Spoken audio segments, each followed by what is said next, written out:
कुन आमाको मन रुँदैन होला र, कुन आमालाई दुख्दैन होला र आफ्नो बच्चा यसरी अलपत्र चिसो भुइँमा सुतिरहेको देख्दा। झन्टैमाथि कति धेरै लामखुट्टे लाग्छ तराईमा।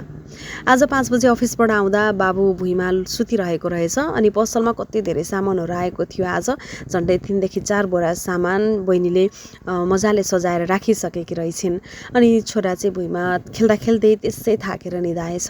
भर्खरै ल्याएको यो गलैँचा थियो। उक्त गलैँचा बिछ्याएर आफ्नै पसलमा बेच्न राखेको एउटा खास टो आफ्नै प्रयोगको लागि भए पनि होस् भनेर झिकेर ओढाइदिएर उसलाई सजिलोसँग सुताएँ। अनि नयाँ आएका सामानहरू के कति थिए हिसाब किताब पनि त गर्नु पर्यो। सो त्यसको ट्याली गर्न थालेँ। भनिन्छ नि एउटा गृहिणीको बिहान उठेदेखि राति नसुतुन्जेलसम्म काम सकिँदैन। झन्टैमाथि गृहिणीसँगै 2 बच्चाको आमा अनि त्यससँगै जागिर, व्यापार र अन्य अतिरिक्त व्यवसाय कामहरू।